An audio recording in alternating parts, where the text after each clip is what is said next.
Represented by La Lens TV. Question number 1. మీ దగ్గర సాదా బైనామా application ద్వారా తీసుకున్నటువంటి భూమి ఉందా? Question number 2. రిజిస్ట్రేషన్ లేకపోయినా సరే భూమి నిజంగా మీదే అవుతుందా? Question number 3. ఎన్నో సంవత్సరాలుగా సాగు చేస్తున్నటువంటి భూమి అది చివరికి మీదే అవుతుందా లేదంటే మరొకరికి అవుతుందా? Question number 4. ఒకరోజు ప్రభుత్వం వచ్చి ఇది ప్రభుత్వ భూమి అంటే మీరేం చేస్తారు? Question number 5. కోర్టులో సాదా బైనామా చట్టబద్ధం కాదు అంటుంటే కూడా తెలంగాణ ప్రభుత్వం ఎందుకు లక్షలాది సాదా బైనామా అప్లికేషన్లను తీసుకుంది? Question number 6. మీ తప్పు లేకుండానే మీ భూములు సమస్యల్లో పడడం జరిగిందా? Question number 7. సాదా బైనామాతో పట్టా వస్తుందని మీరు నమ్ముతున్నారా? Question number 8. సాదా బైనామా పట్టాతో పిల్లలకు వారసత్వ హక్కు అనేది వస్తుందా రాదా? Question number 9. GOMS 112 అంటే ఏమిటి? తెలంగాణ ప్రభుత్వం ఎందుకు తీసుకురావాల్సి వచ్చింది? Question number 10. ఇప్పుడు కొత్తగా వచ్చినటువంటి భూభారతి చట్టం మనకు న్యాయం చేస్తుందా లేదా? ఈ అన్ని ప్రశ్నలకు స్పష్టమైన సమాధానం కావాలంటే ఈ వీడియో మొత్తం చూడండి. నేను మీ కొంగంటి రాజు ఫ్రమ్ లా లెన్స్ టీవీ నుండి. ఒకటో క్వశ్చన్ వచ్చేసి సాదా బైనామా అంటే ఏమిటి? సాదా బైనామా అనేది భూమి లేదా ఆస్తి అమ్మకం జరిగినట్లు చూపించే ఒక రాతపూర్వకమైన ఒప్పంద పత్రం మాత్రమే. ఇది సాధారణంగా స్టాంపు పేపర్ మీద లేదా సాధారణ కాగితం మీద రాసుకోవడం జరుగుతుంది. ఇందులో కొనుగోలుదారుడు, అమ్మకందారుడు, భూమి యొక్క వివరాలు వంటి అంశాలన్నీ కూడా ఉంటాయి.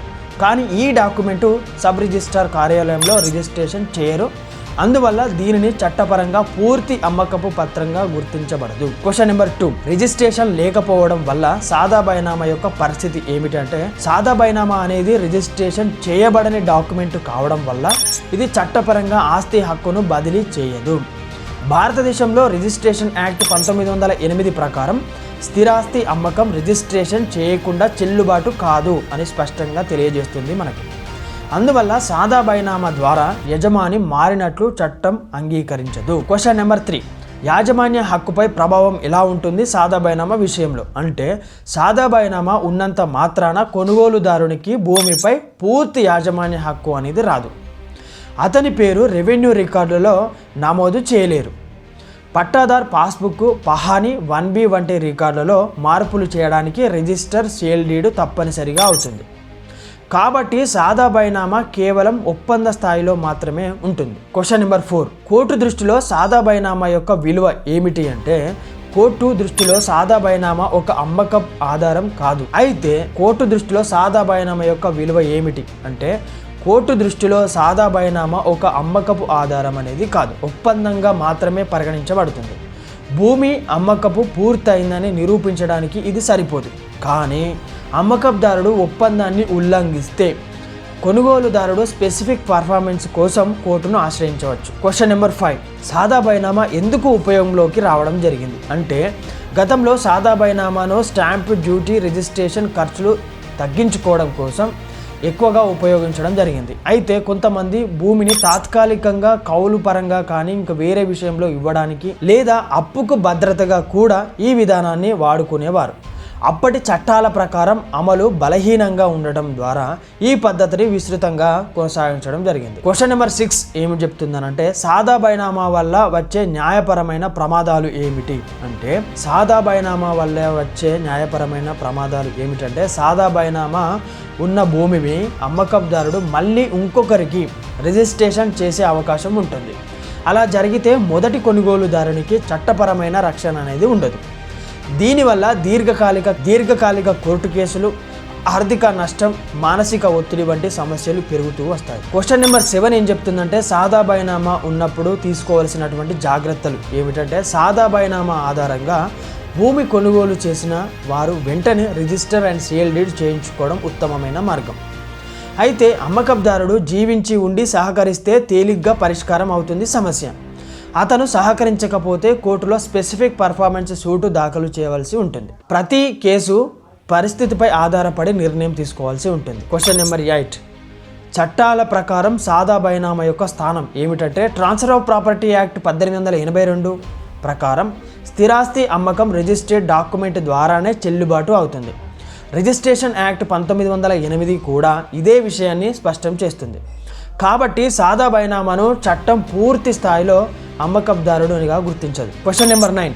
ప్రజలకు ఇవ్వాల్సినటువంటి ముఖ్యమైన అంశం ఏంటంటే మన లా లెన్స్ టీవీ ద్వారా భూమి లేదా ఇల్లు కొనేటప్పుడు సాదా బైనామాపై నమ్మకం పెట్టుకోవడం ప్రమాదకరం. ఎప్పుడైనా సరే రిజిస్టర్డ్ సేల్ డీడ్ ద్వారానే కొనుగోలు చేయాలి. చట్టపరమైన భద్రత కోసం ముందే డాక్యుమెంట్లను కూడా పరిశీలించుకోవాల్సి వస్తుంది. అవసరమైతే ఒక న్యాయవాదిని కూడా సంప్రదించడం చాలా అవసరం. క్వశ్చన్ నెంబర్ 10, సాదా బైనామా అనే ప్రక్రియ ఎప్పుడు మొదలైంది అంటే సాదా బైనామా అనే విధానం ప్రత్యేకంగా ఏ ఒక్క సంవత్సరమో లేదా ఒక చట్టం ద్వారానో అధికారికంగా మనం ప్రారంభించుకోలేదు.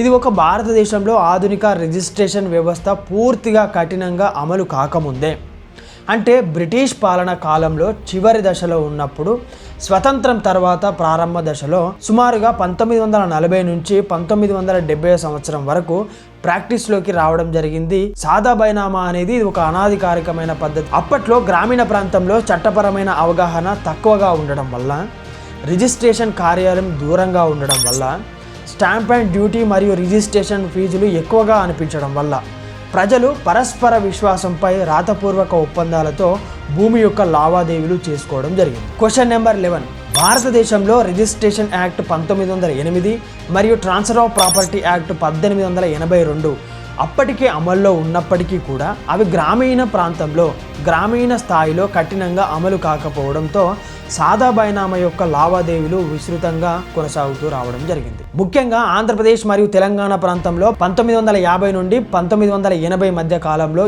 ఈ విధానం సాధారణంగా ప్రాచుర్యంలో ఉండడం జరిగింది. అయితే కాలక్రమేణా భూ వివాదాలు పెరగడం, ప్రభుత్వం రిజిస్ట్రేషన్ నిబంధనలను కఠినం చేయడం, కోర్టులు స్పష్టమైన తీర్పులు ఇవ్వడం వల్ల సాదా బైనామా చట్టపరంగా చెల్లదని స్థిరపడడం జరిగింది. క్వశ్చన్ నెంబర్ 12, ఈరోజు న్యాయస్థానాల దృష్టిలో సాదా బైనామా ఒక ప్రాక్టీస్లో ఉన్నటువంటి విధానం మాత్రమే తప్ప చట్టపరమైన అమ్మకపు ప్రక్రియ కాదు. అందువల్ల ఆధునిక కాలంలో భూమి లేదా ఇల్లు కొనుగోలు అమ్మకాల విషయంలో సాదా బైనామా మీద ఆధారపడకుండా తప్పనిసరిగా రిజిస్టర్ అండ్ సేల్ డీడ్ ద్వారానే లావాదేవీలను జరపాలని కోర్టులు స్పష్టం చేస్తూ వస్తున్నాయి ఇప్పటికీ కూడా.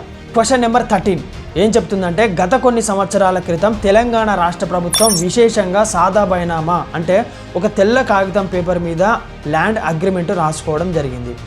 ఆ సమస్యను పరిష్కరించేందుకు ఒక కార్యక్రమాన్ని కూడా ప్రారంభించడం జరిగింది. అది 2020 సంవత్సరంలో టీఆర్ఎస్ తెలంగాణ రాష్ట్ర సమితి అనే పార్టీ తెలంగాణ రాష్ట్రంలోని ప్రభుత్వం GOMS 112 క్రమబద్ధీకరణ కోసం అప్లికేషన్లు స్వీకరించడానికి అనుమతించింది. దీని ద్వారా గ్రామీణ వ్యవసాయ భూములపై నేరుగా రిజిస్ట్రేషన్ కాని ఒప్పందాలతో కొనుగోలు చేసిన వ్యక్తులు తమ హక్కులను గుర్తించేందుకు అవకాశం కల్పించడం జరిగింది. మొదటి దశలో మొత్తం సుమారుగా 12.64 లక్షల అప్లికేషన్లు అందుకున్నటువంటి ప్రభుత్వం వాటిని కూడా సుమారుగా 6 లక్షల మందికి 13B ప్రక్రియలో మరియు పట్టాదార్ పాస్బుక్లు కూడా ఇవ్వడం జరిగింది. ఆ తర్వాతి క్రమంలో అప్లికేషన్ స్వీకరణను విస్తరించి సుమారుగా 2.26 లక్షలు ప్లస్ 6.74 లక్షలు సుమారుగా 9 లక్షల అప్లికేషన్లను కూడా ప్రభుత్వం పొందడం జరిగింది. మొత్తం మీద ఇందుకు సంబంధించినటువంటి సుమారు 9.89 లక్షల మందికి దరఖాస్తు అందినట్లుగా అధికారులు పేర్కొనడం జరిగింది. వీటి ఆధారంగా సుమారు 11 లక్షల ఎకరాల భూములలో 13B ప్రక్రియ ద్వారా క్రమబద్ధీకరించబడతాయని భావిస్తున్నారు. ఒక సరైన పద్ధతి లేకపోవడంతో కొంత గందరగోళం ఏర్పడడం జరిగింది.